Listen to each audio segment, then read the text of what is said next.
New hat. Who dis? I'm of two minds about it. The more I wear it, the more I like it. The thing is, I'm used to wearing fedoras, which have a wider brim, so I want the brim to be wider. But this isn't bad. I could work with this. I wanted something that was kind of between formal and street-ish, right? So obviously you stick a pair of aviator goggles on these, not automatic steampunk, which is kind of where I'm drifting anyway, but it's a very nice hat. I'm just not sure if it's nice on me. I don't know. I gotta wear it for a while, get used to it. It's got some charms, you know. How you doing, Ghost of Odafeld? Nice to see you. I have had a very chaotic morning. I think it works for my whole deal. Exactly. The glasses is just, I might as well just go full steampunk, because that's the way it's been drifting for a while. So, you know, I might as well just accept my fate. Yeah, I've had a very chaotic morning, so if I seem a little scattered, that's why. And it's nothing major, it's just all kinds of little things have been going wrong. Like we had a delivery go wrong this morning, we had to get the person back here, and then I forgot that between the last time I streamed and now, I had actually rebased my PC that's in here, so I needed to set a whole bunch of stuff up again at the very last second, and it's been chaos. Oh, I'm sorry to hear that, Ghost of Odafeld. This is the thing. Hi, Paragroot, nice to see you. Sorry, I missed that for a second. Again, chaotic morning, brain gone. It's stuff. What's going on this morning? Anyway, yeah, this means that the stream is going to go perfectly because everything all this stuff has been cleared out of the pipes, and now everything is good. Having a nice relaxing cup of caffeine. So how y'all doing? Yeah, we didn't stream last week for reasons. Things got, again, weird. This is just the constant state of hyperactivity that I exist in, because you know what, the longer I wear this, the more I'm getting used to it. I haven't actually worn it for this amount of time so far. And the more I wear it, the more I can kind of see it being my thing, you know? Anyway, yeah, so last week I was scrambling because I thought I was behind schedule, but I had to like make up for time. Turns out I was actually a week ahead of schedule. So the delivering of heating material and a truck broke down. Oh no, blocked the entire street, and the neighbors were mad at me even though it wasn't my fault. It isn't your fault. You didn't, okay, the truck is going to break down. Like, come on. A truck breaking down is nobody's fault except possibly the company that maintains the truck not doing the required maintenance. Blame the bureaucrats, always. Anyway, yeah, I don't even remember last week. So turns out I was a week ahead of schedule. I was actually done all of the bills that were on my bill schedule. So I actually just took a little time to do some like housework type stuff, like around the shop here. I fixed a bunch of back end stuff in my website. That's what I did last week with the time that I would have been spent building and therefore streaming. But anyway, that's all done now. We're back to building this week.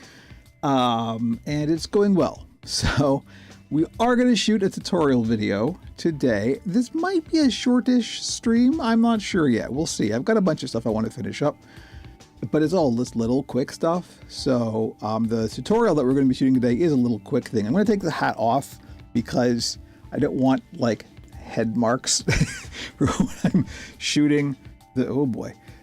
Yeah, it's a little tight. I got to get a hat stretcher. It's just a little teeny bit too tight, and it's not bad, and it is a leather hat, so it will stretch out. But yeah, I'm just gonna put this up here. Kerbit, watch the hat. Yeah. Oh boy, maybe I'll wear the hat for the tutorial because I don't want that. That's bad. Maybe it will go away by the time we get there. I'll do a few things first, and then we'll shoot the tutorial video and give time for the red mark on my head to go away. This is the kind of morning I'm having. See, little tiny things, nothing major, just little tiny things going wrong. I should also take the fade off of the chat for this stream. I can't do it right now. Well, I can't. Technically, not really. It would mess up the stream, and I don't want to take the risk, because one of the things I had to do was like completely set up the streaming endpoints and stuff first, and do some camera stuff, and so things are hanging by a thread right now. Just FYI, the fact that it seems to be working okay, we know we're going to several endpoints, and that there's people in several chats, seems to be okay. Centered Zen. So let's cover what we're doing today. I'm going to have a lozenge too, because there will be quite a bit of talking. I think that mark's already going away. So, okay, yeah. I really don't want to have to shoot the tutorial with the hat, in case I decide against the hat ultimately. The hat, this may be the one and only appearance of the hat. We'll see. I think it'll grow on me. I think it'll eventually become the thing. So we're doing a couple of things. I got 2 puppets to finish today, and we're almost all the way there. So it's just going to be quick, bonk bonk, put it together. But one of the things I do have to do, and I actually held off doing this because I thought, oh, this will make a good tutorial video, is taking this body insert right here. I'm making there's a Greebly and a Sonk, and that's all that's in the queue right now. Everything else is finished. So we're taking this body insert, which is for a Greebly, and we're putting some boning into the top and the bottom, into the neck and the bottom part of the puppet, the entry point. I've tried to be polite, and which is not easy, because the subject of today's video will be, in fact, boning. I'm trying to get all the jokes out of the way now, because this is, really, I try to make it a family-friendly channel. So, whew, this is going to be the challenge, to not just automatically launch into all of the jokes. But yeah, so that's going to be the tutorials, how to put boning into the central core of a puppet to have the body insert, keep its shape. And it's a very useful thing, and it's something that I hadn't even worked with at all before I started building puppets, and I think it'll be a good sort of quickish tutorial for new folks who are coming at this fresh.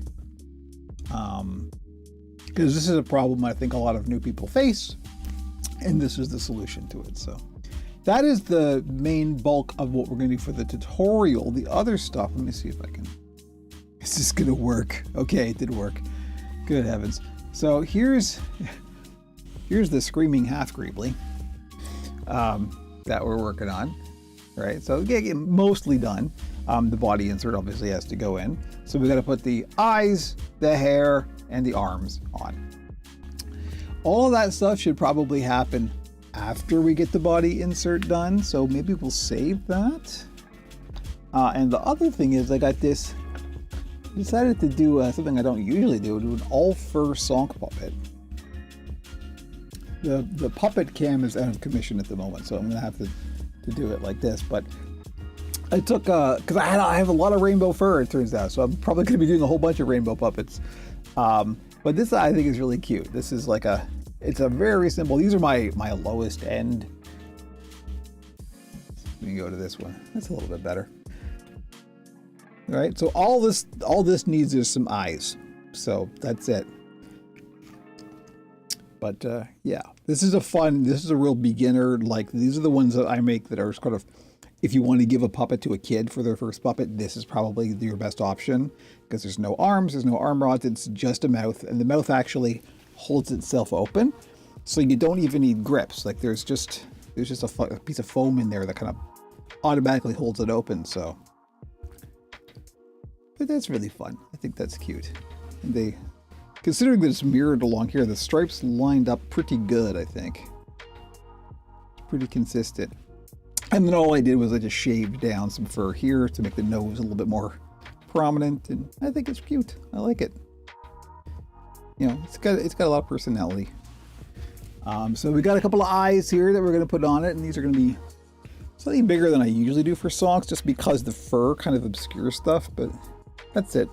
Literally just going to poke a couple of holes and then make some pupils, and that one is done. So that's it. That's all we got to do. Which probably isn't going to take 2 hours.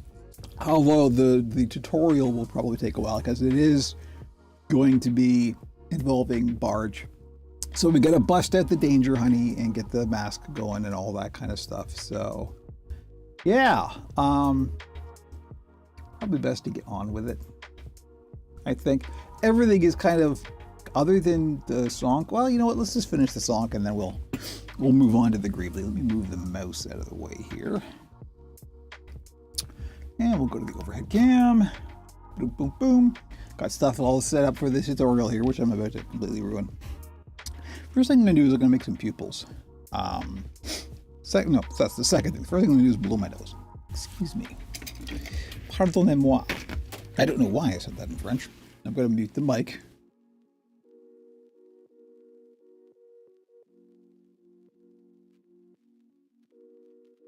Nobody wants to listen to that. Okay.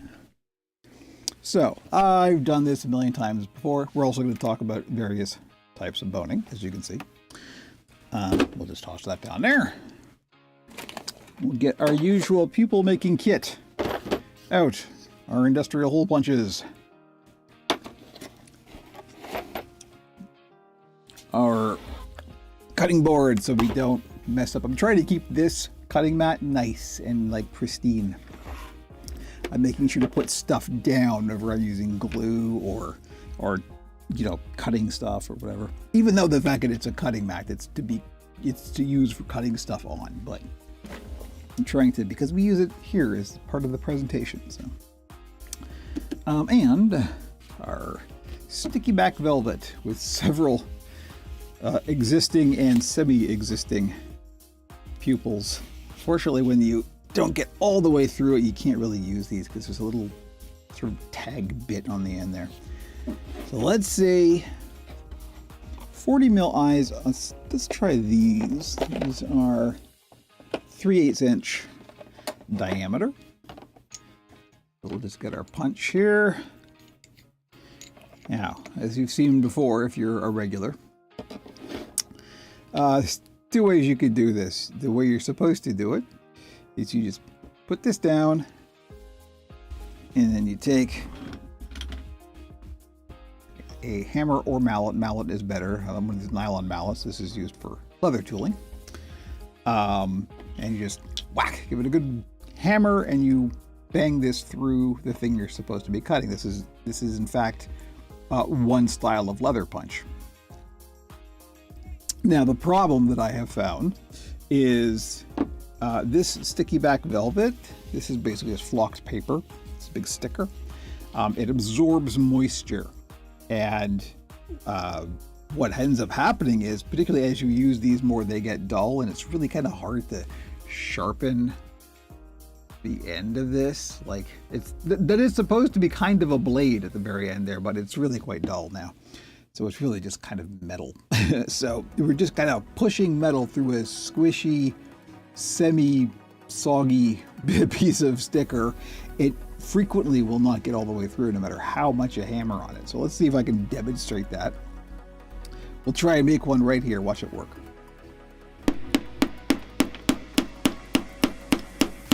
There we go. And I really wailed on that, right? Hey, it worked. Okay. Well, let's keep going in that case.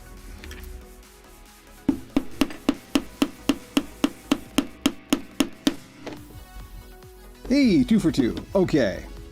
We need 4 total, so let me make 4.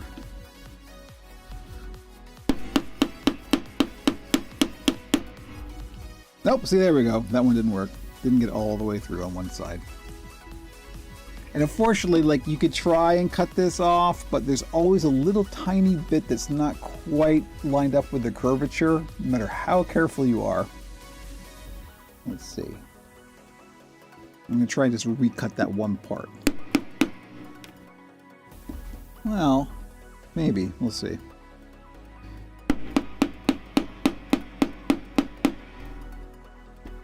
Okay, there we go. There's 4. Let's see if they're all usable. And the way that you get these out for these style of industrial punches, take the top off, and then I usually just take a pin and poke it through. You just kind of push them out the bottom.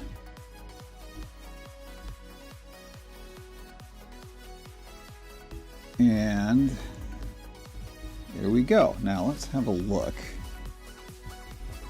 Have a good look at all of these. You know what? That looks okay, actually. I think they're all fine. Yeah, they're all usable. Okay. Nice. So, these are ready to go. These pupils are ready to be used. So the next step, if I miss chat, FYI, it's fading out too quickly, or it's hiding the messages too quickly, so I may miss something. So forgive me if I do. Oh, well, you know what? I can partly fix that. Hang on. Let's do this before we... Oh, no, wait, I can't, because I have to change scenes.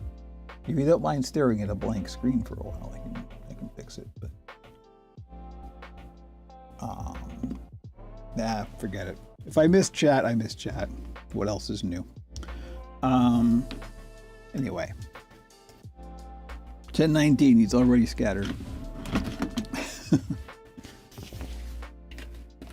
Let's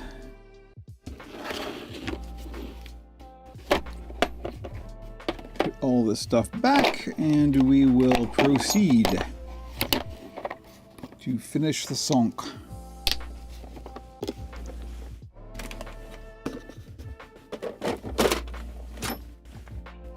All right. So then the only other thing we need to do with the song is poke a couple of holes in it. In this case, we are not. Hey, Happy Richie. Oh, this is different. Thank you, Happy Richie. Yeah, I know that. They'll give you. I've already got that, but what I'm talking about is this unified chat. The thing that you're seeing on this stream here is Social Stream Ninja, which is like, it will combine all, I'm streaming to 4 different endpoints right now. So it will take all of the chats and combine them and show them in one feed, which is very convenient for everybody, including Owncast, as you can see. So that's the thing that's fading out too quickly. It's not that that any one particular chat, it's that particular display of chat. I've just got, I should have added a 1 to the values that I just, in order to keep it, I should just keep it persistent for the build streams. I generally have them fade out when I'm doing video game streams, just for VODs and stuff. But for the build streams, they're fine, because when I'm shooting a tutorial video, I just do this, pop, and it's gone, right? So, yeah, anyway, thank you. But it's a solvable problem if you don't mind staring at a blank screen for a little bit, which we're not going to worry about. Okay. So anyway, I'm not going to do the usual hole burning method for this because there's no foam skull in here. This is just fabric, and that would get kind of dodgy and actually be a fire hazard. So let's not do that. What I am going to do is the generally disapproved of method, particularly if you're going into foam, but if you're going into fabric, this is okay. And particularly if the hole you're making doesn't have to be too big. And as you can see with my usual style eyes, this is all that's got to poke through. So that should be okay. Now this is also a little dangerous because you are taking a sharp pointy thing and sticking it through in the direction of your hand. So you do have to be careful, but usually what I do for this kind of thing is I just take an awl, which is just a pointy metal stick, and stick your hand inside. For these, I don't worry too much about symmetry, particularly because on a puppet like this, a little bit of asymmetry is fine. It's also going to sort of move around and it's kind of floppy and stuff, so I don't worry all that much. I just kind of eyeball it. Go, okay, let's see the size of the eye, first of all. I'm just going to place it and sort of say, okay, that looks all right, kind of there-ish. So let's say the center is about here. And I just kind of guesstimate where the center will be. And then what I'm doing is I'm pushing this down and I'm actually holding it, I'm pushing this between two fingers. So I'm holding the fabric tight and pushing it through. So now we've got it through. Don't do anything else at this point. What I've done is I'm holding it on the inside here, as you can see, and I'm just gonna kind of pull the fabric and I'm gonna sort of turn this and open up that hole a little bit without breaking fibers and without like actually like ripping a hole. I'm just trying to make the existing hole a little bit more open. Create a nice aperture. Now that should be enough. And I know it's hard to see in the overhead camera, but there is a little hole. You can kind of see it right there. I remember seeing a video by Adam Savage talking about how Muppets were usually designed with something dynamic like colorful fur adds life to the character. Yes, that is called secondary motion. That is a Jim Henson speciality. Jim was really focused on that, and I can illustrate that in a second. Let me just get this done.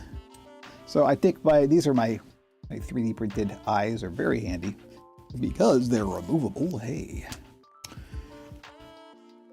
And now that we've got that hole, we can just poke this up through the hole eventually.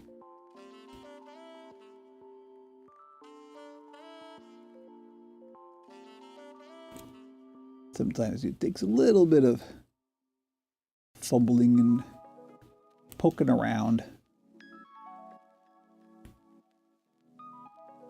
You'll find it eventually. He says not finding it. Oh, I see it. I see it. Here we go. So just without causing too much damage. Too much damage. Small amount of damage is fine. No, try not to cause any damage. And there we go. We've got our little peg poking up through there, and then all we have to do is just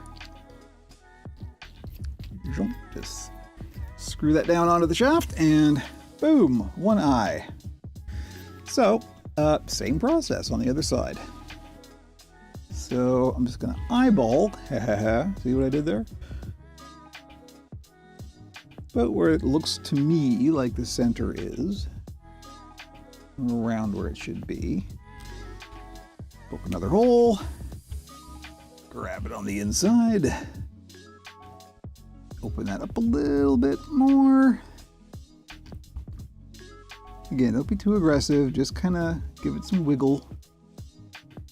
Just kind of push it against the sides and open that hole up a little bit. And this is the same process, like if you're doing a different style eye, if you're doing like a safety eye or something. This is what I make here, these 3D printed eyes with the you know, the threaded peg and all that kind of stuff. This is just a fancy version of safety eyes like you would get for dolls and stuff.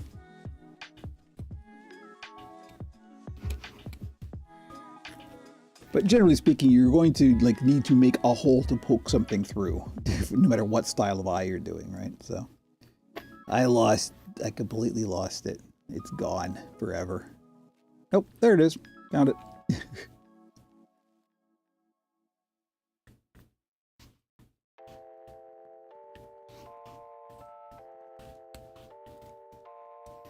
There we go. Okay.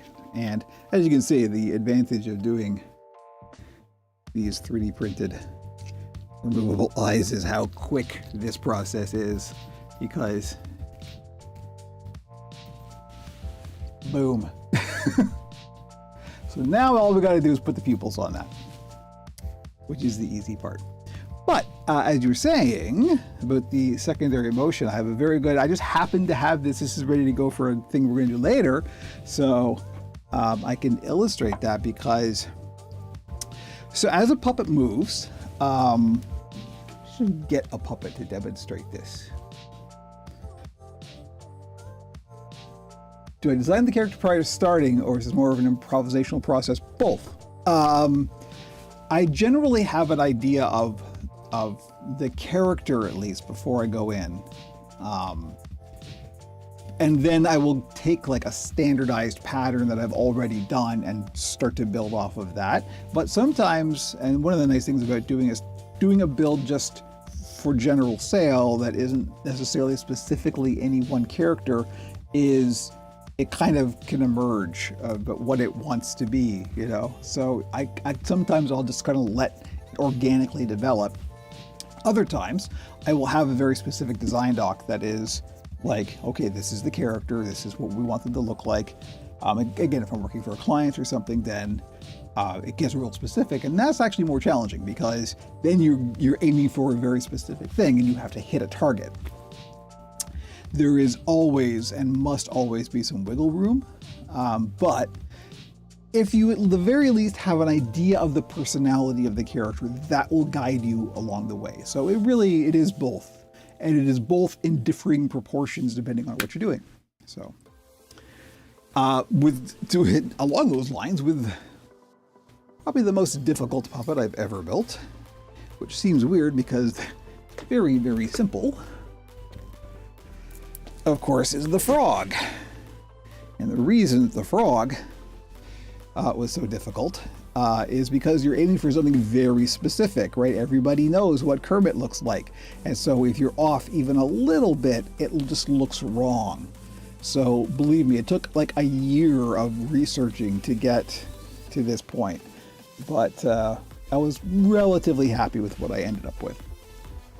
But, so when a puppet moves, and Kermit's a bad example of this, because Kermit doesn't have any secondary motion. I know, I'm sorry, it's true. When you see a puppet move, thank you very much.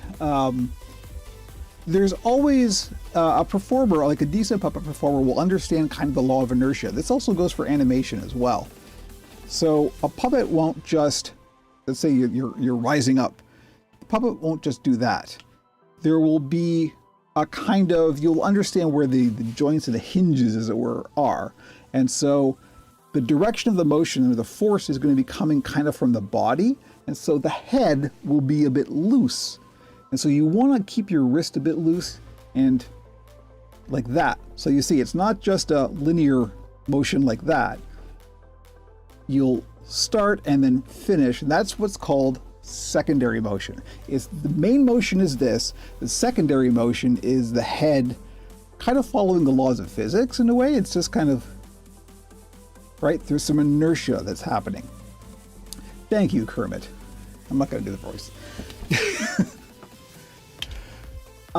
So that's secondary motion in terms of performance, but then you can augment that with stuff that goes on the puppet that will just move by itself as the laws of nature and the forces of air resistance and gravity and stuff like that. So this is one of Jim's favorite materials to work with, and this is why you see it all over the Muppets, is this stuff. This is ostrich fringe. Manual versus automatic, yes. So you'll see lots and lots of Muppets will use hair that's made out of this stuff. This is just like off of the wing, I think, of an ostrich. And it's the sort of light fluffy stuff that's underneath. And as you can see, as you just move, it just does stuff. It's got lots of animation and motion on its own, and it will do the thing we just talked about. As you're doing a motion, it will then just naturally follow. My cat is yelling outside. We're gonna have to keep the door closed for a bit. I'm gonna let Jimmy in now so we can get the yelling out of his system. But anyway, this is the classic example of secondary motion that Jim was just so into. And that's why so many Muppets will use stuff that's all fluffy and floaty like this, is because there's just a lot of motion that comes out of this naturally. You don't have to do anything for it. So 1 second. I have a yelling cat to let in the room. Come along, James. Yeah. Come on. You can say hello to the people. This is, for those of you who are new, frequently this will happen. We'll have it's a little tough too because he wants to sit on my lap. My lap is a little bit lower than the camera level, but there's Jimmy. One of my 2 cats, Jimmy and Dax. There, you say hello? He's confused now. He doesn't know what's happening. Okay, you good? You sit in my lap? Yeah, he's gonna sit in my lap. If you're gonna yell to be in the room, you have to at least be on camera. This is the guy right there. So anyway, yeah. Oh, he's getting down already. All right, there's the Jimmy cameo for this stream. We are gonna have to close the door soon, buddy. Which means you're not gonna be in here.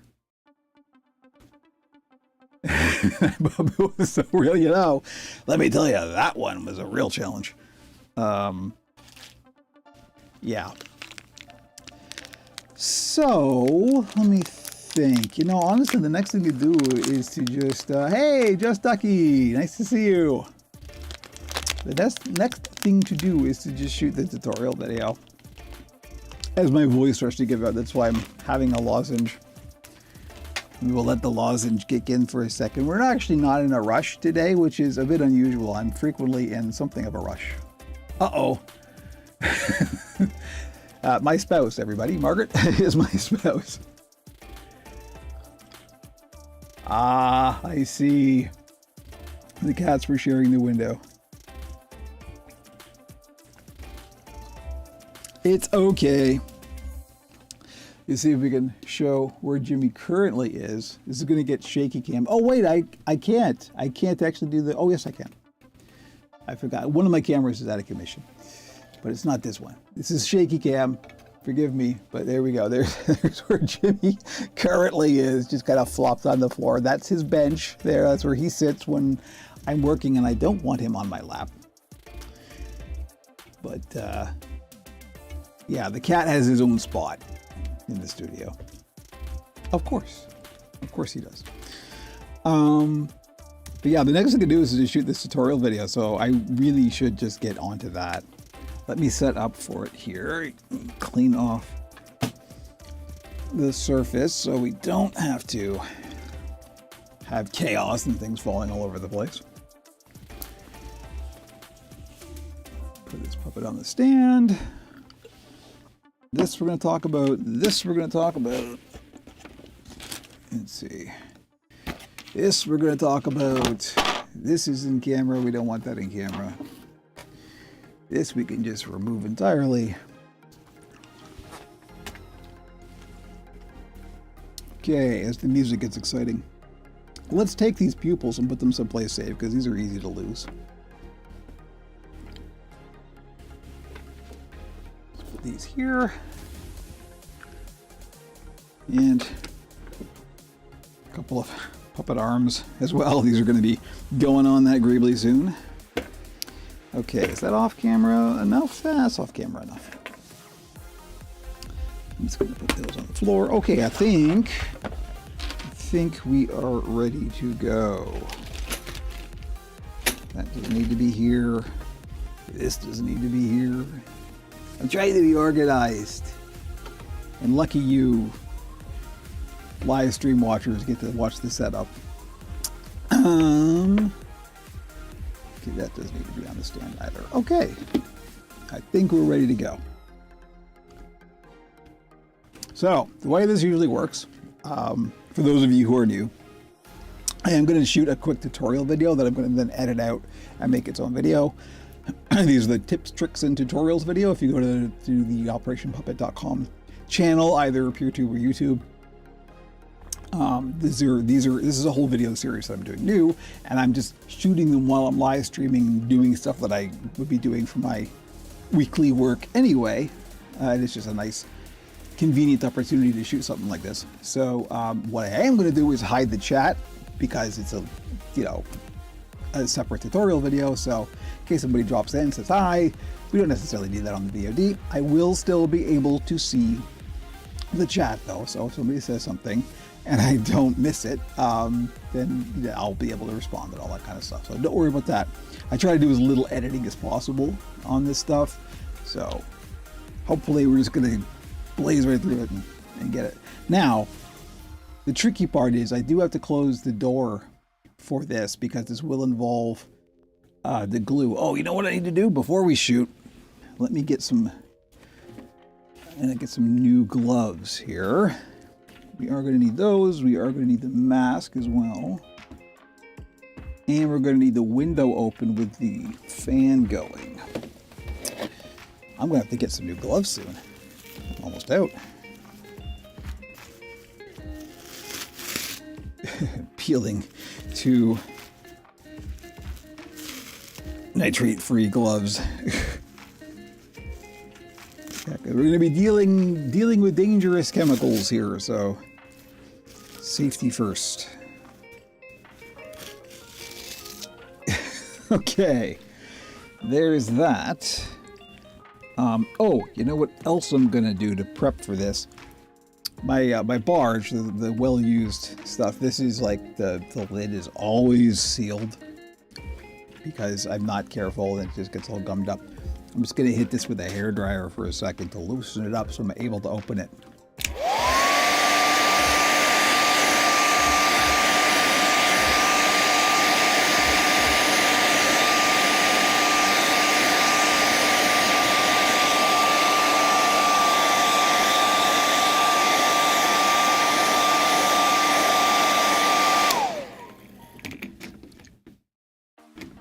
I'm not going to open it all the way because it's the stuff you don't want to breathe in, but there we go. Okay, that's loose. Okay, we got that. I didn't want this in the shot when we start, so let's move that over here. This stuff is fine. That stuff is fine. Okay. I think we're ready to go, he says with 0 degree of confidence. That means, James Tiberius Cat, it's time for you to vacate the premises. I'm sorry, buddy. You gotta go. This is always painful. Come on, you. Yeah, I know. Come on. You gotta go. There'll be plenty of lap time later, I promise. Okay. Door is closed. He will commence yelling any moment now. I am... See if we can get that. Yes, we can. I'm just opening the window here and getting the fan going so we have good ventilation.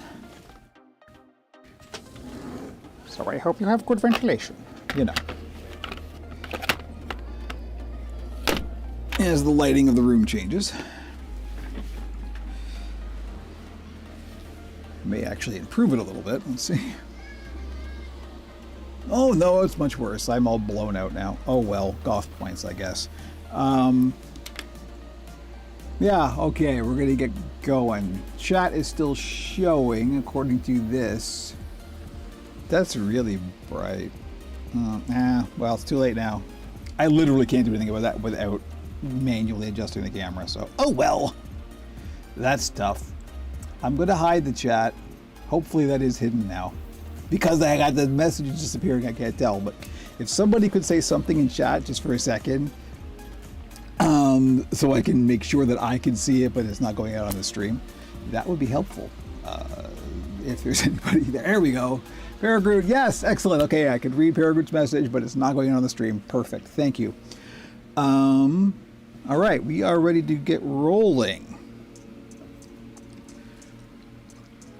One last swig of coffee before we go. Thank you, Eric. We are good. Okay. At least the mark on my head is gone. I'm getting distracted by the sounds coming in from outside now. We have a daycare that's down below us, and it's always very loud and with screaming children and things. Oh, and now Jimmy is yelling. I know you can't hear him, but I can hear him. Slightly distracting. How am I supposed to work like this? Hello, and welcome to another Tips, Tricks, and Tutorials. And this should be a relatively quick one, but it is something that new people often don't really have an idea about. So I thought I have to do this anyway, so let's just take a quick moment to show people how to deal with boning. Now, we try and keep this channel family friendly. So kids, ask your parents why they're laughing every time I say the word boning. And that's the last joke we're going to make about it, right? Good. So anyway, what is boning? I said that was the last joke. This is boning. Let's go to the overhead cam. And as this is a little bit crooked, oh well, too late now. So boning is basically, there's several different types of materials you could use for boning. This is some of the most common. This is just plastic, and it's really just like a woven plastic strip. And what it's used for is reinforcing stuff, fabrics, in our case foam, but anything soft that needs to hold a shape. That's where boning is used. It's probably known most commonly in corsetry. The whale boning is a famous from like Victorian clothing. I use a lot of whalebone in the corsetry, but that's what it is. It's just there to like hold a shape. And specifically, the way it's used a lot in puppet building is when we have a shape that is meant to be round, but there are other forces working on it to make it not be round. The classic example, and where I use boning the most, is in something like this. This is a body insert for a puppet. This happens to be a Greebly. This is very much a Kermit style body. This is a simplified version of a Kermit body, actually. There's much less to this than there is an actual Kermit body. This is just 2 pieces, whereas a Kermit body is 8 pieces. FYI. But nevertheless, what we've got here is, of course, the entrance and exit of where the performer's arm goes through. Now, when we put this inside the fabric skin, what's going to happen, of course, particularly if the fabric is nice and tight, as it should be, is it's going to like warp and deform this foam, because this is foam, it's very soft. So what we want to do is have something in there that's more rigid than the foam that will kind of help it hold its shape. And I'll do this very often with a shape like this. That generally speaking, sometimes you don't need it, but it's always good to do something like this. So the trick, of course, is how do you measure it? How do you put it in? So that's what we're going to go over today. Now, types of boning. Just a quick aside. This is the kind that I get and that I use most often. This is just a woven plastic, and I'll bring it up close to the camera. So you can get, because this one will autofocus in theory. There we go. So you can see how it's got like, it's just like a woven grid pattern in there. In theory, if you have a very strong sewing machine, like an industrial sewing machine or heavy duty sewing machine, you can sew right through this. So this is, I wouldn't advise it, because I mean, I have broken needles on this kind of stuff, and generally speaking, we don't really need to. If you do need to stitch, because you can also put this stuff in just fabric, obviously. This is closer to the stuff that you want to get, this Featherlight boning. It's different than this in that it is one solid thin piece of plastic, but it is in kind of a fabric jacket. Let me just show this close to the camera. And as you can see, what we've got is a piece of plastic in this kind of fabric sleeve. And then what you can do is you can actually, once you've got this to the right size, let's say that, You can, tape this off or seal it off in some way, and then you can actually stitch onto the fabric part. And that's really helpful for doing things like sack puppets, because sack puppets, generally you want them to hold their shape, but there's not a lot of foam under there, right? It's really just a big bag of fabric. So that's a good way of putting several rings of various sizes inside a sack puppet to give it some shape, but will also not add a lot of weight. I mean, it's called Featherlight for a reason. But it will add volume and help hold the shape rather than just a big bag of floppy fabric, right? But this is not what we're using today. This stuff is actually considerably more expensive than this stuff, and since we're not going to be sewing onto it anyway, we don't really need to worry about that. But what we are going to be using is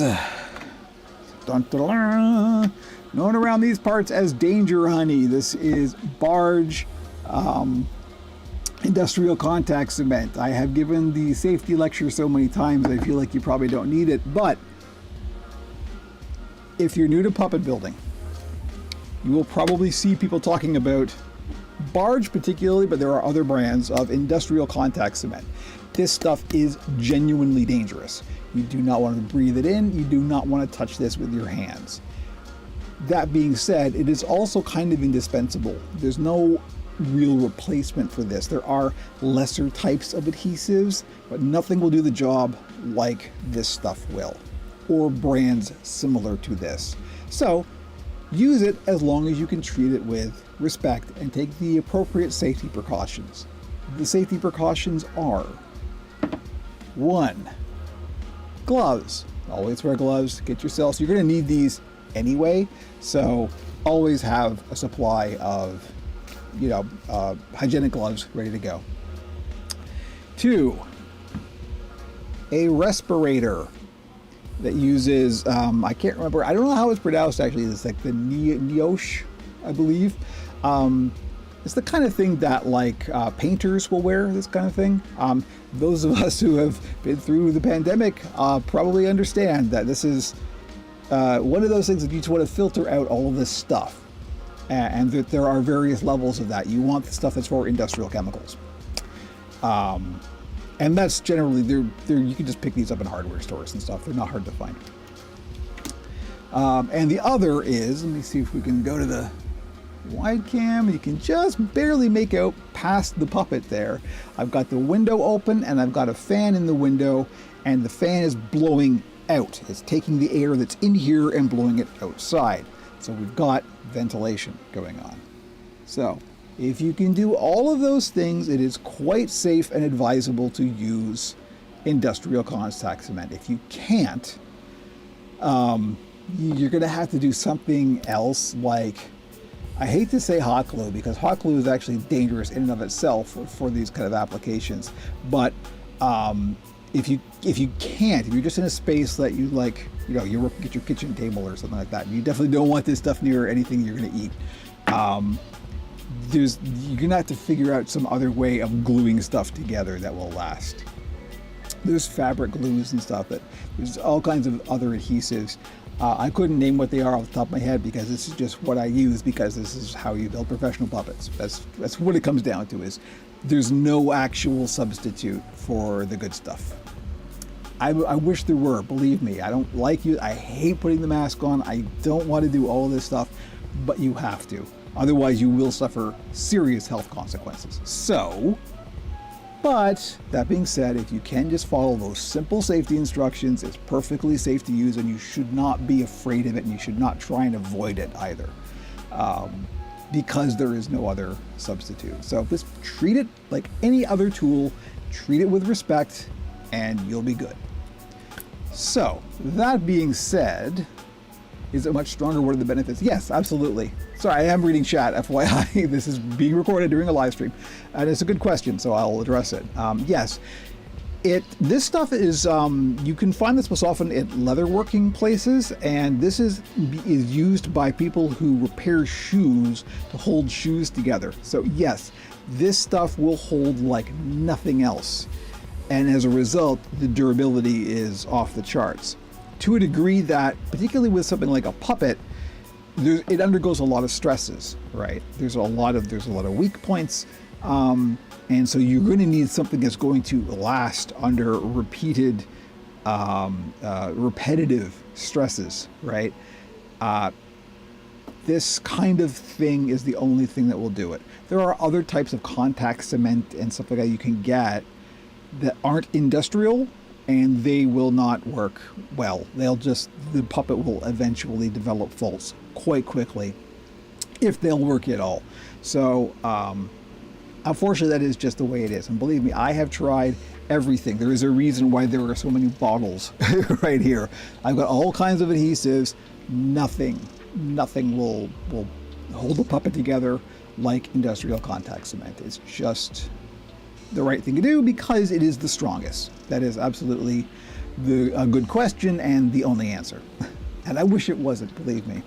I would love for there to be something else. There are like lesser, like ones that have lesser fumes, even in the same brand. I think Barge makes one that's a low fume.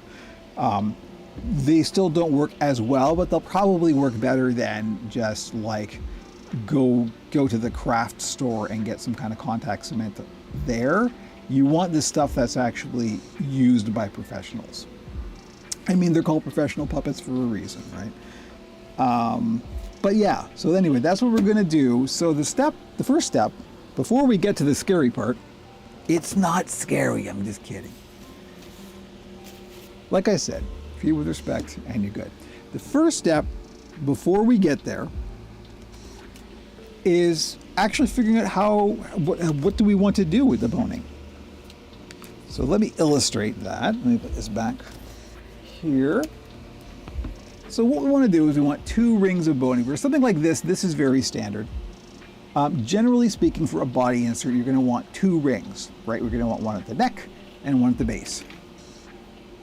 And so getting the right diameter is essential for this. You want it as close as you possibly can, and measuring will get you kind of there. But the thing about measuring is this is soft materials, right? This is going to move and shift and stretch and compress and all that kind of stuff. So you really just kind of have to feel this out. Hello, Indies Keep, I see you. I'm shooting a tutorial video. Every time. I'm not going to edit any of that stuff out. Hi, thank you, welcome, as usual. The regulars are showing up. So what we're going to do is you kind of just have to feel out what the right diameter is. But I do have a process for that, so I'll illustrate that now. So the first thing we're going to do is figure out what the diameter should be, and then we're going to tape them together. And the tape that we are going to use for that is this. This is gaff tape. And gaff tape, you want to use this, and you do not want to use, this is another one of those, turn the chair around backwards and get serious. Don't use duct tape for this kind of thing. Duct tape has lots of uses and is fantastic, but this is not one of them. Duct tape does not have good longevity. Duct tape has good tensile strength, but it does not have good longevity. This stuff, gaff tape, is similar to duct tape in that it's a woven fabric basically that has an adhesive on it. But this stuff is, it's not a polymer that's on top like it is on duct tape. Duct tape is basically like a flexible plastic. But what happens with duct tape is it dries out and it will like stretch and stuff over time. This stuff won't. This stuff is used most often in, the reason it's called gaff tape is it's for gaffers working in like the film industry and the stage. This is when you need to tape like a mic cable down onto the floor or something. This is the stuff that you'll use. Very common, you can get this all over the place. But this kind of fabric-based, high-strength tape is what you want to use if you're going to tape anything for the inside of a puppet. And we are going to tape the boning together to make a ring. So, back here, what I'm going to do is I'm going to prep 2 pieces ready to go. And since we don't need it all that wide, I'm actually going to tear it like that and just make it like a strip. And I don't know, you want like a couple of inches. It's got folded, so I'm just going to tear that bit off. So there we go. We just got like a strip of a couple of inches. I'm just going to stick this onto the side here and just let that sort of dangle there, and it'll be ready to go. And likewise, another strip of the same size. And these will just be, you know, handy and ready to go for when we get our ring made. So that's it. That's all the gaff tape that you need. Not a lot. Oh, also you're going to want something to mark with. I'm just going to get a Sharpie. So, and you're going to want some junk scissors, not the good fabric scissors, some junk scissors to cut the boning with. So it doesn't really matter if you start at the top or the bottom. So we'll just start with the thing that's closest to us. So what I usually do to start is I'll just kind of make a ring like that, and I'll sit it in there, and I'll make sure it's slightly bigger than the hole it's going in. So like maybe an inch or two bigger than where we want it. And I'll just kind of feel where that is and then cut off that much. It's gonna be a little bit of wastage here, but not a lot. So now that we've got this, which is, you know, a real approximation, now we're going to start finessing it. So what I'm going to do is kind of overlap it like that. I know it's a little tough to see, but we're going to sit it inside here, and we've got the two edges. Let me get this close to the camera so you can actually see what I'm doing. So we've got one inside the other like that. And what I'm doing is I'm basically creating like a little, almost like a lens aperture that we will close so there's a gap, and then we will just kind of naturally let that slide open until it just touches the edges. And sometimes you go a little bit wider. You want a degree of firmness and tension in there. So when we've got that, hold it real tight, and that's where we're going to take our marker, and where the two meet, we're just going to make a line. So now we've got all of this extra. We don't need all of this extra, so we're just going to trim that off to about 1 centimeter and maybe 1/2 inch for those of you who speak American. I'm Canadian, FYI. I know we got some new people in the chat. In case you were confused by that remark. So now we've got just like a little bitty bit that's onto the end here. So we're going to, once again, because we have that mark, we know exactly where we want this. Now, because this is just a thin plastic edge, we don't want this rubbing against the performer's arm, because the performer's arm is just going to go up through the middle of it. So we don't want any kind of sharp edges. So what we're going to do is take our tape and we're going to put it across that seam on the inside first. And we're just going to make sure we cover that up with the gaff tape. And I did that slightly wrong. There we go. And we'll fold it over, and then we just kind of wrap it around.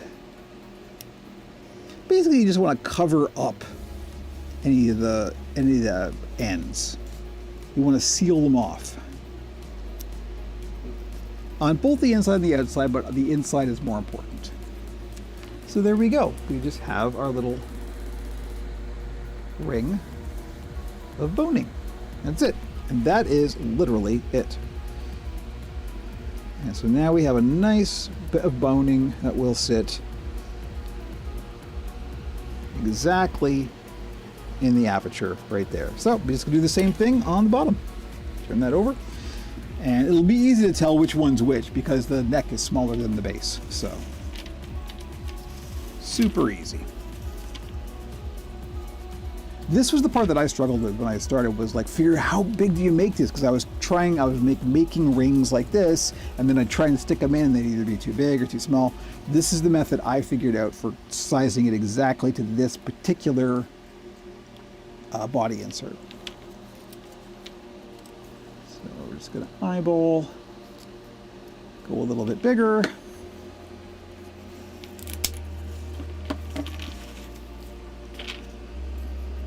I'm going to stand up for this because it just makes it a little bit easier for me to see.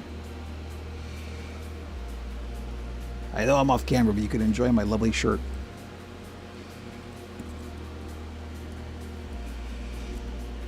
Okay, that's good. We're just going to let it open up and let it sit naturally as it wants to.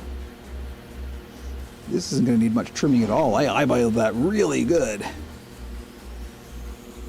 Okay. There's that.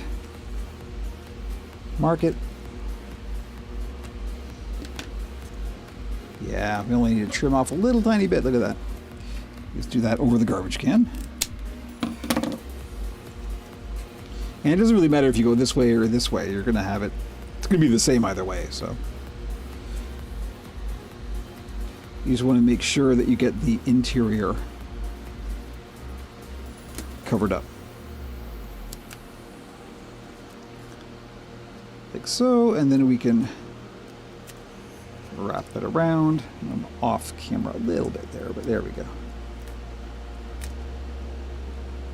It's like plate spinning, keep track of so many various things. Okay, there we go. There's our ring of boning for the bottom. And we'll just check the size once more. Yep, that looks good. There we are.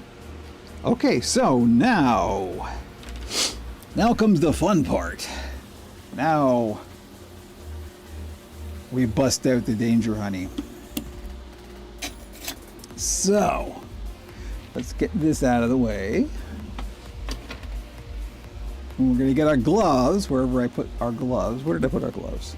Did I put them back here? I think I put them back here. Silly me. Are you paying attention, me? And of course, if you're me, you then have to remove your jewelry because you ain't getting latex gloves over this. Let me tell you. Okay. So gloves first. We've already got the fan in the window.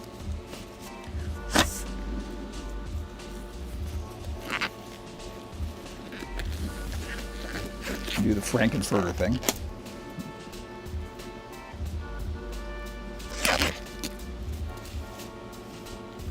And yes, make sure I got new ones. I do try and use these as many times as I can, just for economic reasons, frankly. But you do want to change these out fairly often. I mean, they are disposable. So okay, there we go. And so the next step is where it gets weird for the stream because I gotta put the mask on. Oh, look at that. The mic isn't here. Here it is. Nope, that's not it. Oh, you see, I thought I was prepared, and then I wasn't. There it is. See, I've got these wireless mics. And this is the second wireless mic. This will connect to the same transmitter. So I just put this on the mask, and you can at least kind of understand what I'm saying as I'm talking because it gets a mic right there, right? Now, in order to do this, I'm gonna mute the mic for a second. I'll edit this part out, or Frankie will edit this part out.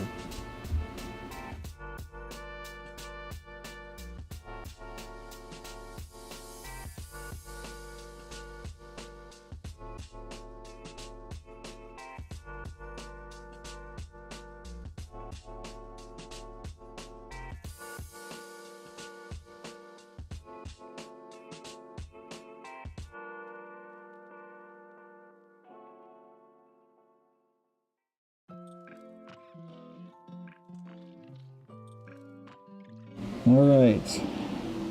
I think you can hear me. I see the mic thing bouncing. It's also quite loud, so I'm going to adjust levels. What a look, huh?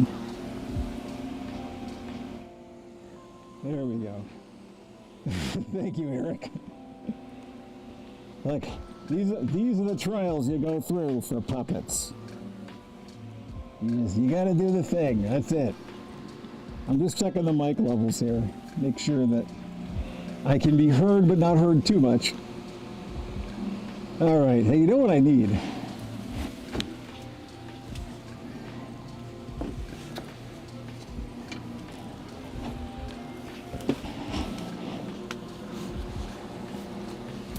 There we go. Full steam pump. What do you think, huh? Yeah? Yeah. This works. I'm not leaving this on for the tutorial video, but I had to see it.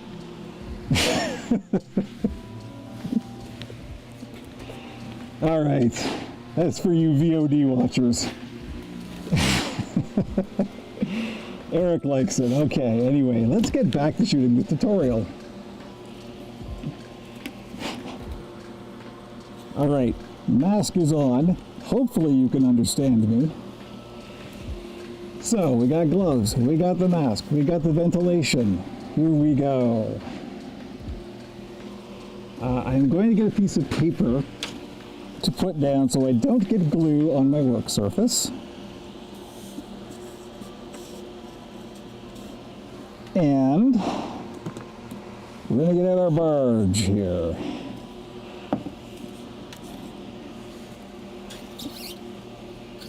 And this bottle is getting kind of old, so it's a bit thick. So we're going to put glue around the rim on the inside and then around the boning. I generally do the foam first. So let's do that.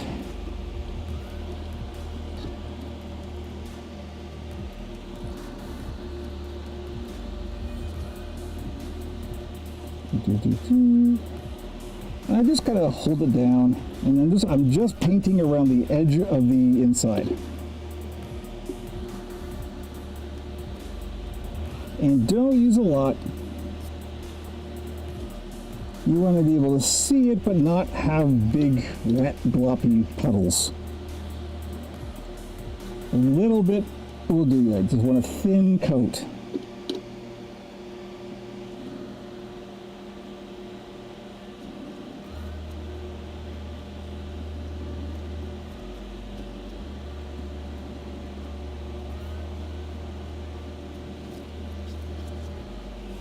And on the bottom,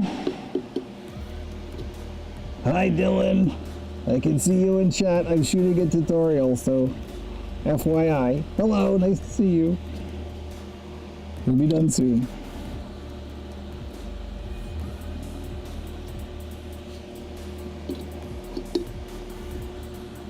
Okay.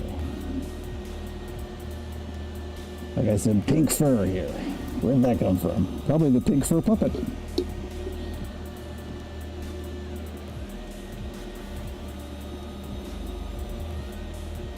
Okay, so there we go. We've just got thin coat around the edge. Just like that. So, we're just going to set that aside. Now this is where it gets a little tricky because you're going to get glue all over the place. So you just want a thin coat around the exterior. So what I usually do is I hold it on the taped bit and I'll paint all the way around until I get just to the taped bit, and then I'll just kind of move it like that. It's a bit fiddly. You want to avoid getting glue all over your hands, even though you've got gloves on. But again, thin coat. Don't get it all gloopy.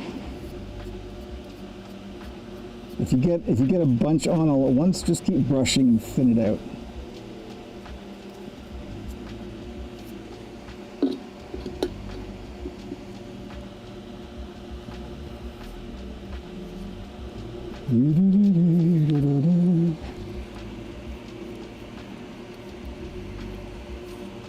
A little gluing music, Maestro. I should have theme music for Barge. I promise I'm not getting any kickbacks. I wish. Hey Barge, send me some free glue. I'll do like a whole sponsored commercial for you.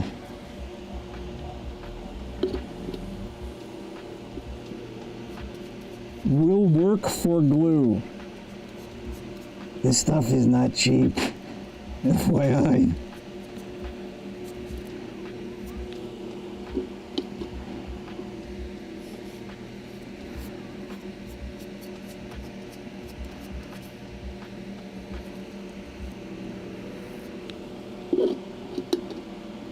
All right, we are, oops, a little too much there. Almost ready to go. So, once you've got a nice thin coat of Barge on both your rings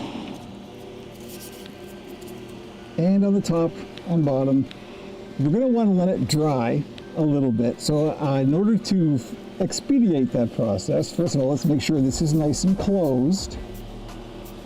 We don't need this anymore. We are going to keep the mask on for a little bit just to let the room air out. But I'm just going to take a hairdryer and just going to dry this a little bit. You want it to be slightly tacky. You don't want it completely dry, but you don't want to put it on wet to wet either.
Okay, you also don't have to rush this part.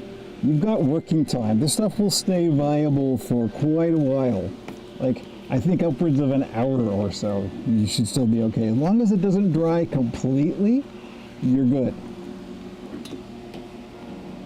So, now that we've let that sit, the room has aired out. I am going to, actually, I'm going to leave the gloves on. I'm going to take the mask off. So one sec.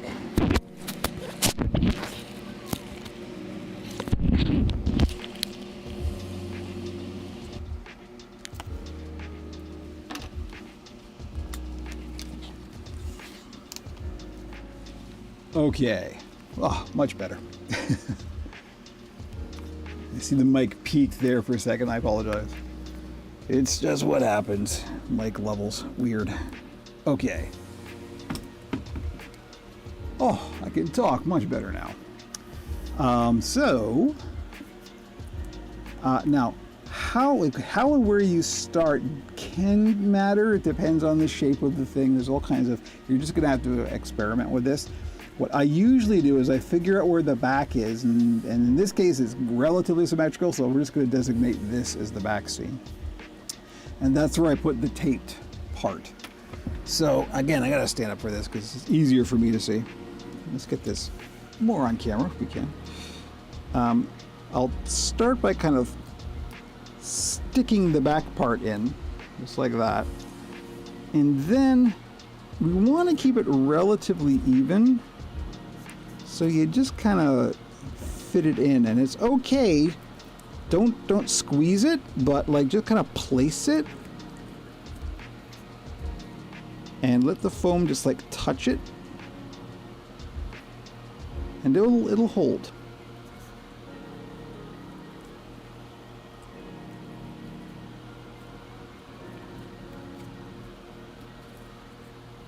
So there we go. When it's in place, when you like it, that's when you go around and you really give it a good pinch.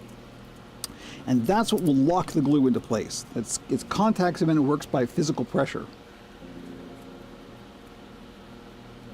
So you can shift it around and move it right up until the point that you have it where you want it, and then you pinch it closed. So there we go. There's the ring on the top, and then we'll just do the bottom. Same way.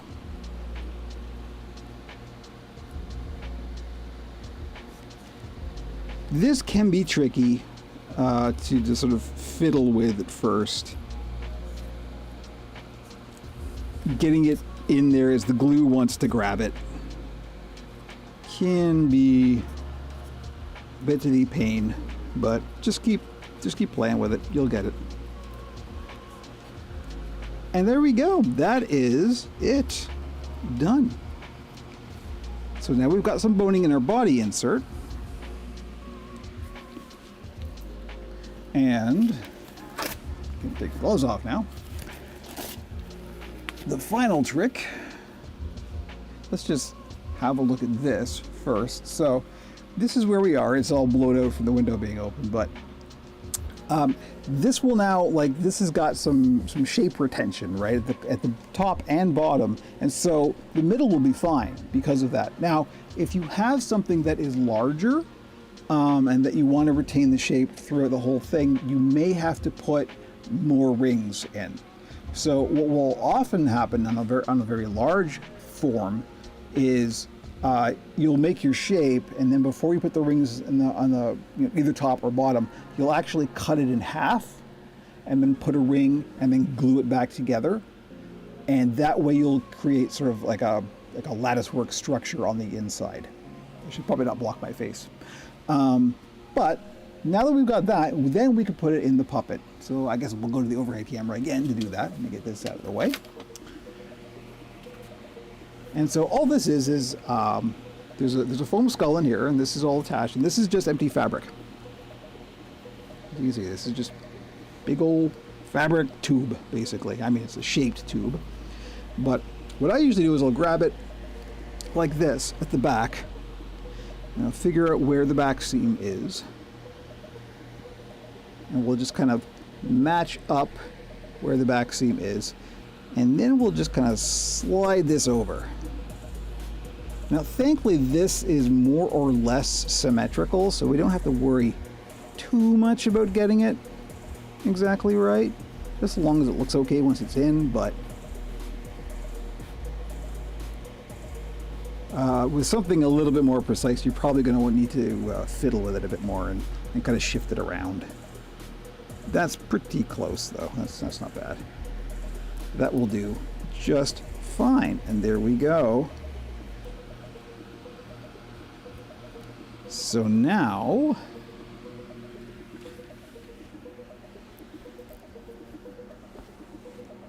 there we go. So we have our nice, this is, and it needs a little bit of grooming here, of course, but and now we've got this really nice body form, and this will hold its shape. And it looks quite fleshed out, but this weighs nothing. This is perfect for a performer because you want it to weigh as little as possible. And this is one of the reasons what we use something like boning or a very light plastic boning as well. There is steel boning. Don't use that stuff for a puppet, at least, unless you're making a really big puppet. But yeah, there we go. There is how to put boning in your puppet. So that will do it for this one. So thank you, as always, for watching. Stay tuned for more tips, tricks, and tutorials video, operationpuppet.com for all of the links, as always, and we'll catch you next time. Boom, one tutorial video done. The chat is back, I think, FYI. Hello, Dylan, nice to see you. I'm glad you came. Yeah, so that was it for that. Now, what else are we gonna do? Now we can just kind of goof around and do whatever. There we go. Okay, so I got two puppets to finish. The sonk is pretty much done. The sonk just needs pupils. This one, disagreeably, we need to put the arms in, and we need to attach the hair and the eyes. That's 3 things. Thank you very much. I've been doing this kind of thing for almost 6 years, like the tutorial stuff for almost 6 years. So I'm just used to it now. This easy banter did not start this way. Go back and look at some of the old videos if you want. You can see my development. So what should we do first? We should probably do arms first. Let's do arms first. So I've already got these ready to go. We've got the dull joints here ready to go. I need another lozenge. Good heavens. Oh, you know what? Also, we can open the door again and see if Jimmy wants to come in. This room is already cleared out. I can't smell anything. I mean, perhaps if you're not me and have been exposed to so much barge, but I'm just gonna open the door and make it so Jimmy isn't yelling.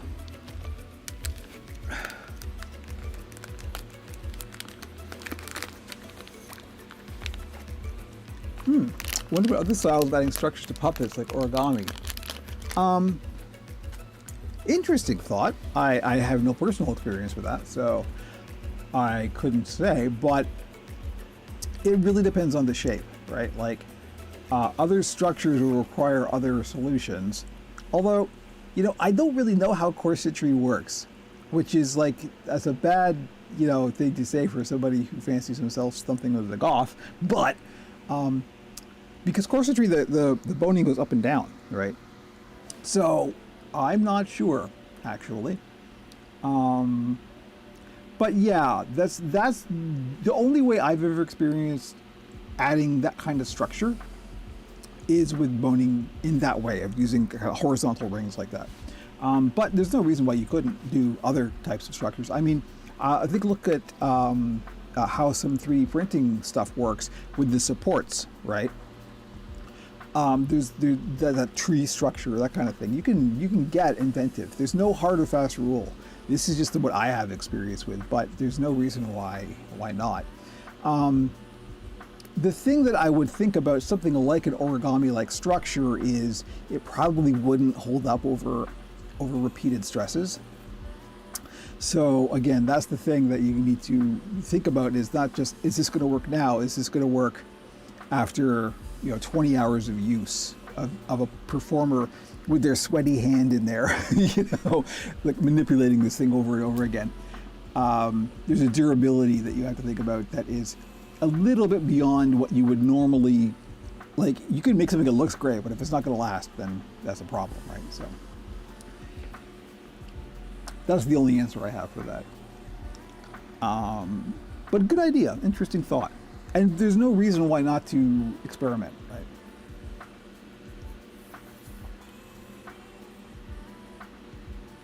For the eyes, but you could also put fairly intricate skeletal structure as well. Yes, you could. The problem with that, and this is something I have had a little bit of experience with, is you really have to be conscious of weight, and much more than you think. I know that 3D printed stuff doesn't weigh much because it's just filament and it's hollow-ish with an interior sort of honeycomb structure, but even that will count. And I'll give you an example,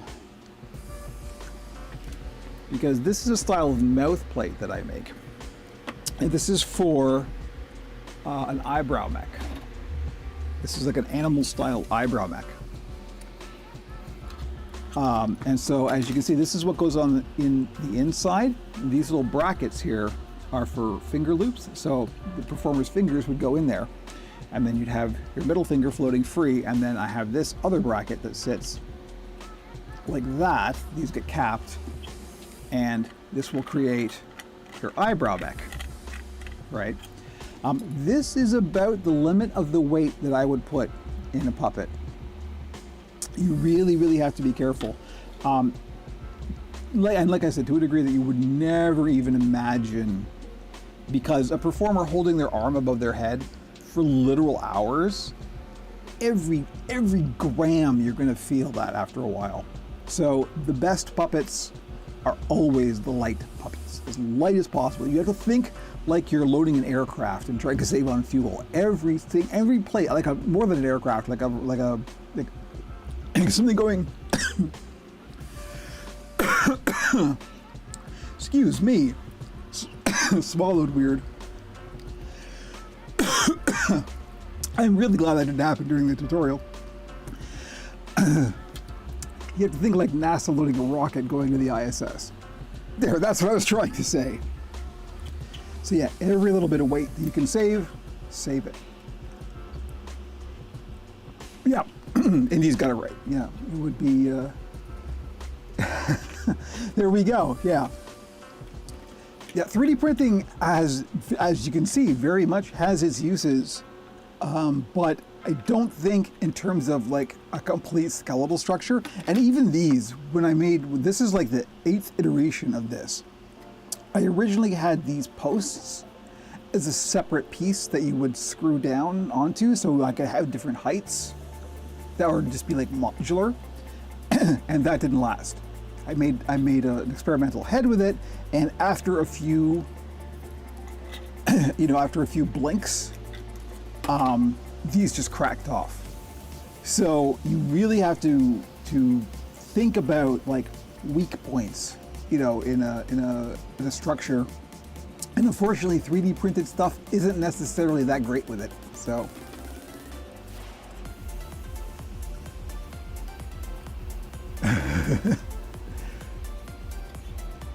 Yep, okay, yeah, gotcha.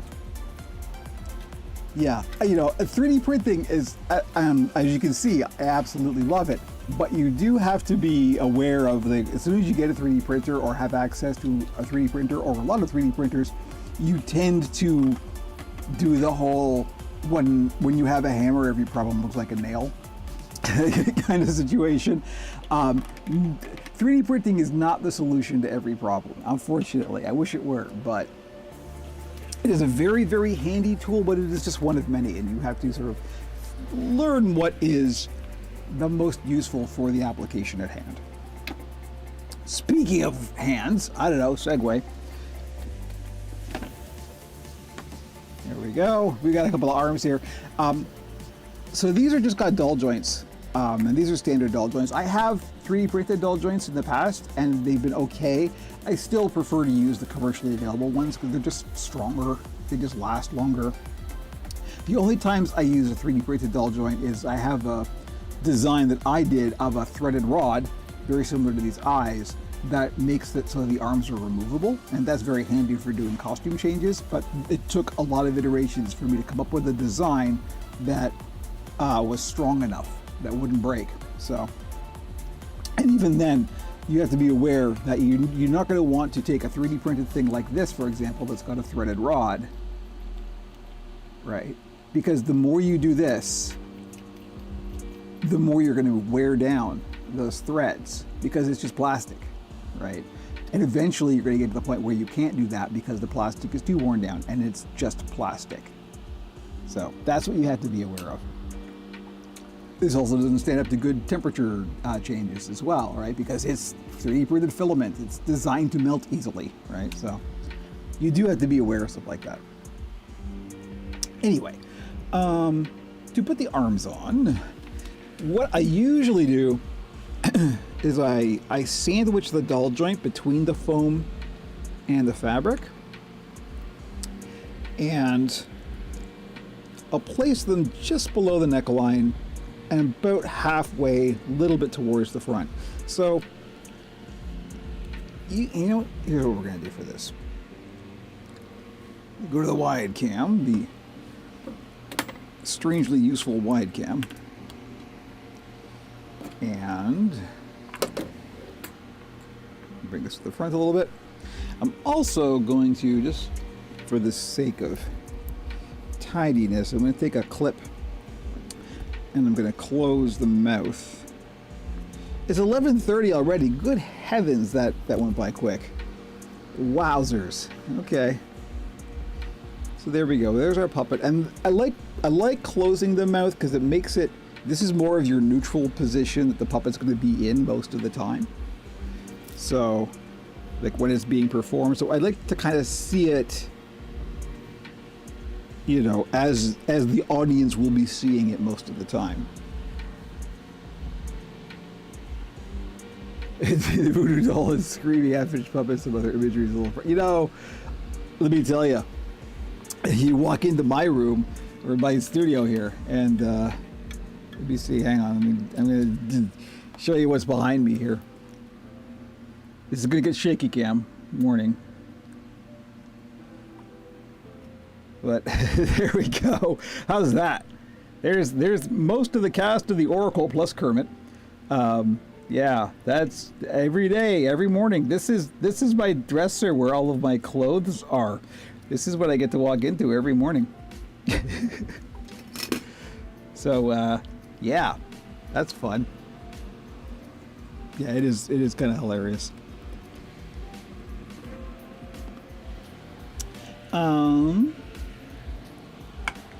So yeah, what I'm going to do is I'm just going to sort of stand back and grab a couple of pins here. Morning TV is true. And I'm just going to sort of see if I put a pin here. I'm going to put a pin here. That seems about right.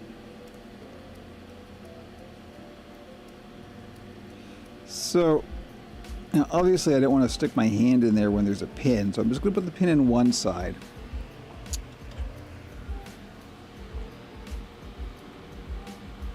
And let's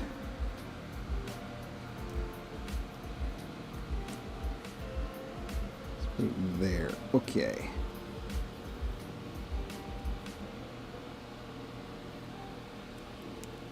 Let's poke that hole.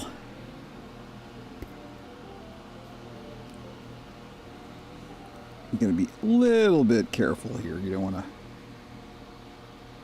do damage. There we go.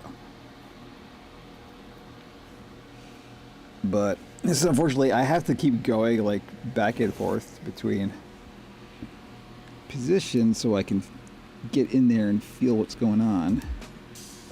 Because you can't see what's going on because there's all this fur in the way. I gotta find that hole again. Where'd it go? Where'd it go? Come on, baby. I'm literally shocked. I had no idea it was so late.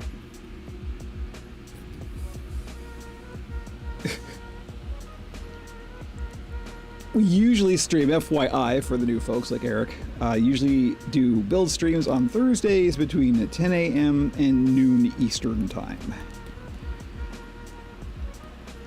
Not always, but that's when, if we do a build stream, that's when they happen. Okay, let's see if we can get this doll joint through here now. Sometimes you gotta give it a little bit more help, but I'm sorry you can't see this very well, but it says I gotta get this done. I didn't, like I said, I didn't realize how late it was. I actually need to finish both of these today because tomorrow I'm doing listings. So it means I'm doing product photography for 1, 2, 3, 4, 5 puppets. That's a lot, FYI. It's more than usual. Okay, we'll take the other pin out. Make sure we're aware of where the first pin went. That's a good idea.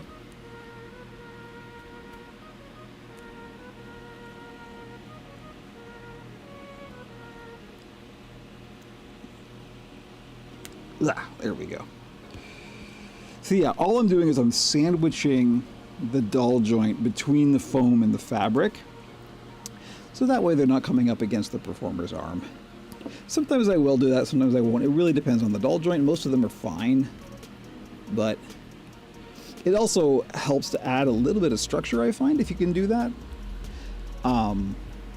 The other way, doing it the other way, putting the doll joint through the foam is helpful in that it will then sort of anchor the foam in place.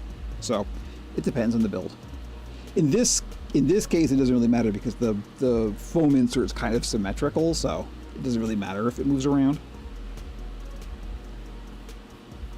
Okay, so there we go. We've got our doll joints poking through either side here, so thankfully this is real easy to just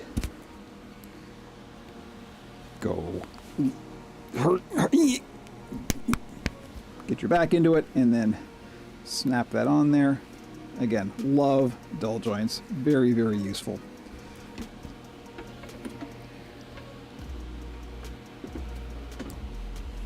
There are other ways to attach arms onto puppets, but this is by far the quickest. The downside of this is it's definitely permanent. You have to destroy the dull joints and possibly some of the arm to get this off. But there we go. A fully armed puppet.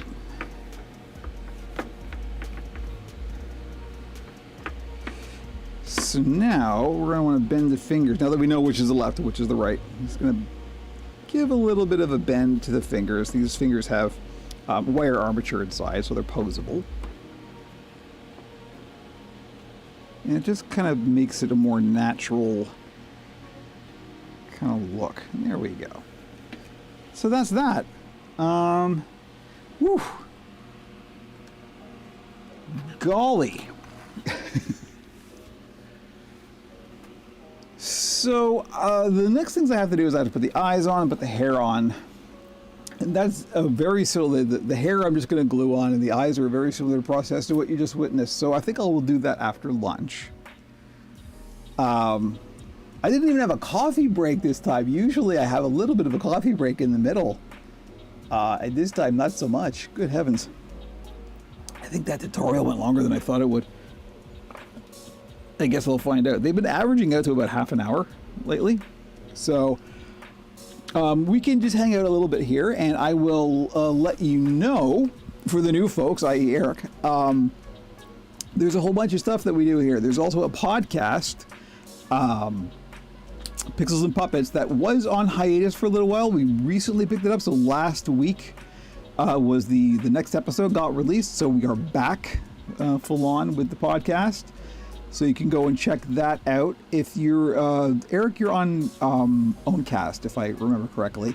All of this stuff gets archived onto the PeerTube server, which is puppet.zone. There's also a link to it on the Owncast server. All of the links are on operationpuppet.com. I also do some tech and video game streaming. That's all on the Pixels and Puppets channel, which is a second channel. That also does get streamed here, though. So there you go. There's all of the things. Just want to make sure that you're all aware, because every week we get some new people, and it's really nice. And a lot of new people on the Fediverse, FYI, and I am all in on the Fediverse, as you may know, as I keep going on about ad nauseum. I'll follow you on Mastodon. Excellent. Nice to see you. I might need to find the new Mastodon server soon, but that's actually not a problem. We'll see.